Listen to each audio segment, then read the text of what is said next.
বন্ধুরা, বাঁধাকপি ফুলকপি শীতকালের এগুলো ভীষণ একটা অঙ্গ বলতে পারো তরকারি।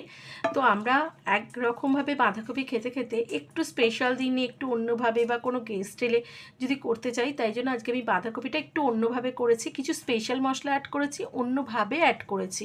তো চলো বন্ধুরা, শুরু করে দিই রাজকীয় স্বাদের, যার জন্য স্বাদটা হয়ে যায় রাজকীয়, একদম অন্যরকম। তো কিছু টিপসও দিয়েছি। তো ভিডিওটাতে স্কিপ না করে আমার সাথে দেখার অনুরোধ রইল, আমার সাথে থাকার অনুরোধ রইল। তো শুরু করে দিই রাজকীয় স্বাদের এই বাঁধাকপি।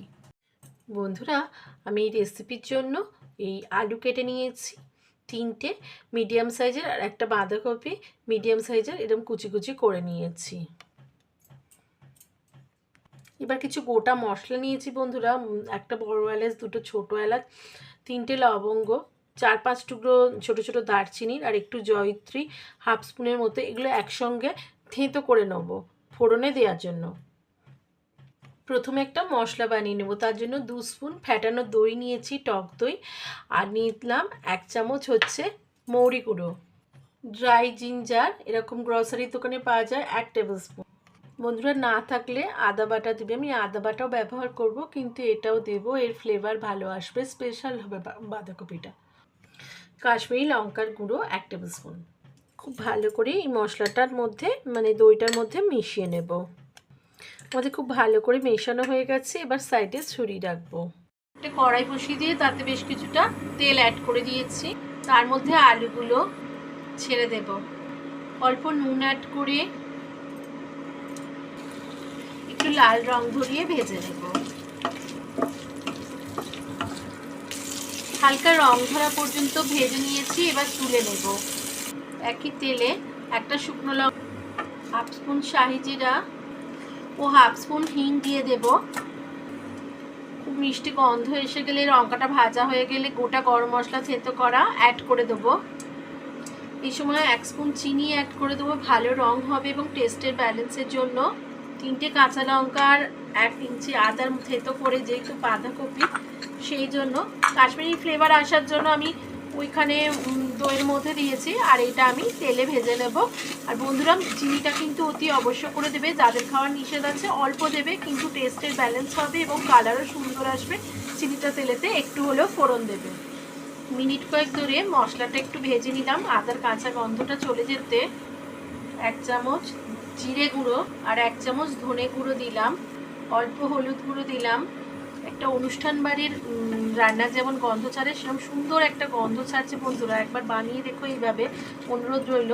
মশলাটা একটু নাড়াচাড়া করে নেব, নিয়ে একটা বড় টমেটো বাটা অ্যাড করে দেব। মশলাটা জ্বলে যাতে না যায়, ধরে যাতে না যায়, আমরা একটু জল অ্যাড করি, কিন্তু এখন আমি সেটা না করে টমেটোর যে জল আছে সেটার সাথেই মশলাটা ভালো করে কষিয়ে নিয়ে তেল ছাড়া পর্যন্ত রান্না করে নেব। এতক্ষণ টেম্পারেচার লোয়ের দিকে রেখেছিলাম, এখন মিডিয়াম করে দিলাম। ফোড়নগুলো জ্বলে গেলে খারাপ ফ্লেভার আসে এবং তরকারির স্বাদই একদম নষ্ট হয়ে যায়। এদিকটা খেয়াল রাখলে বন্ধুরা, তোমরা লক্ষ্য করবে ফোড়ন দেওয়ার সময় একটু কমিয়ে দেবে, তাহলে কিন্তু লোয়ে থাকলে টেম্পারেচার ঠিক হয় একদম শার্প। মশলা থেকে তেল ছেড়ে এলে বন্ধুরা দেখো, ঠিক এই সময় মশলাটা কষানো হয়ে গেলে আমি দইতে যে মশলাটা করে দিয়েছিলাম সেই সময় টেম্পারেচারটা লো করে দিয়ে এটা অ্যাড করে দেবো।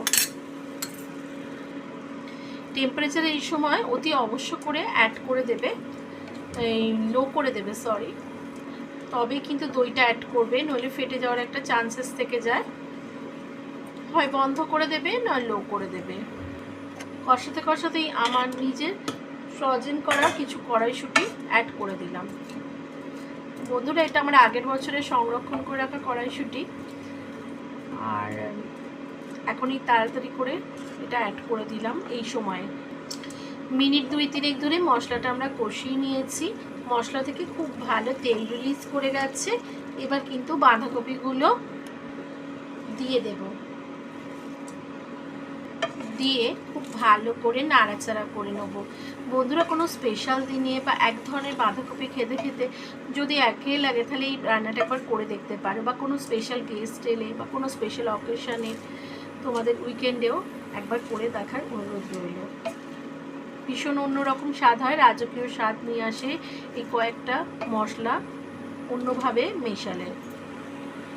বাঁধাকপিটা নাড়তে নাড়তে কষাতে কষাতে পরিমাণ মতো নুন অ্যাড করে দেবো আর আলুগুলো অ্যাড করে দেবো ঠিক এই সময় দিয়ে খুব ভালো করে মশলার সাথে বাঁধাকপির সাথে কষিয়ে নেব। মশলার সাথে বাঁধাকপির সাথে মিনিট 4 এরমভাবে কষাতে কষাতে আমরা এবার টেম্পারেচার কিন্তু মিডিয়াম আছে বন্ধুরা, মিডিয়ামেই থাকবে। আস্তে করে ঢাকা চাপা দিয়ে দেবো কষানোটা, মাঝে মাঝে নাড়বো মিনিট 5 অন্তর অন্তর। এই সময় আরও 10 মিনিট 5 মিনিট অন্তর নাড়বো আর 10 মিনিট কষিয়ে নেবো ঢাকা চাপা দিয়ে। আবার ফিরে এলাম মিনিট 5 পর, আর একবার নাড়াচাড়া করছি। বন্ধুরা অনেকেই বাঁধাকপি বয়েল করে জল ফেলে দিয়ে রান্না করে বা বয়েল করে, আমি কিন্তু এইভাবে করতে পছন্দ করি। তার একটা কারণ আছে, বাঁধাকপির মধ্যে একটা নিজস্ব স্বাদ আছে, যেটা বয়েল করলে সেই স্বাদটা চলে যায়। আর অনেক সলিউবল ভিটামিন আছে বা মিনারেলস আছে যেগুলো এর মধ্যে এরমভাবে কষি রান্না করলেই এর মধ্যে থাকে উপস্থিত। আর প্রচণ্ড হিটে কিন্তু সেটা আগে থেকেই নষ্ট হয়ে যায়, জলটা ফেলে দিলে তার মধ্যে থেকে ভিটামিনটা চলে যায়। তো আমি এইভাবেই রান্না করা প্রেফার করি বা করে থাকি। আর এইভাবে কষিয়ে করলে বাঁধাকপির মধ্যে কোনো রকম খারাপ টেস্ট থাকে না। একবার এইভাবে বানানোর অনুরোধ রইল বন্ধুরা। আবার ফিরে এলাম মিনিট 5 পর। দেখো এতক্ষণে বাঁধাকপিটা অনেক কমে গেছে আর খুব ভালো করে কষানো হয়ে গেছে। এইবার আমরা ওই মশলার বাটি ধোয়া একটু জল অ্যাড করে দেবো। বাঁধাকপি নিজেই অনেকটা জল ছাড়ে, তাই খুব বেশি জল দেওয়ার প্রয়োজন নেই। টেম্পারেচার একটু হাই করে দিয়ে এবার ঢাকা চাপা দিয়ে 10 মিনিট রান্না করে নেবো। ফিরে আসছি 10 মিনিট পর। ফিরে এলাম মিনিট 10-12 পর। দেখো বন্ধুরা এখন কিন্তু আলু সেদ্ধ হয়ে গেছে, বাঁধাকপি তো হয়েই গেছে সেদ্ধ। ঠিক এই সময় দুটো চেরা কাঁচা লঙ্কা অ্যাড করে দিলাম ফ্লেভারের জন্য, খুব সুন্দর একটা ফ্লেভার আসে। 1 স্পুনের মতো গরম মশলা অ্যাড করে দিলাম, দিয়ে আবারও খুব ভালোভাবে মিশিয়ে নেব রান্নাটা, তরকারিটা।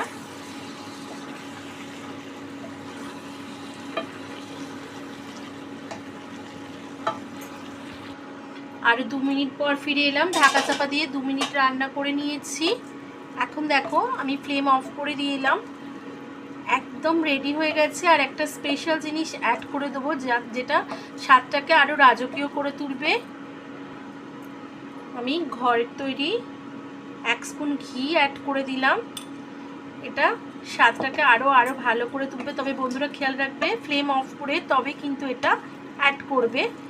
করে নিয়ে খুব ভালো করে মিশিয়ে দিয়ে আমি আরও 5 মিনিট রেস্টে রাখবো, স্ট্যান্ডিং টাইমে রাখবো। ফিরে আসছি 5 মিনিট পর। ফিরে এলাম 5 মিনিট পর। তৈরি হয়ে গেল রাজকীয় স্বাদের বাঁধাকপি। একটু অন্যভাবে তৈরি করেছি। বন্ধুরা কেমন লাগলো রেসিপিটা? যদি ভালো লাগে লাইক শেয়ার কমেন্ট করো। একবার বানানোর অনুরোধ রইল প্লিজ প্লিজ।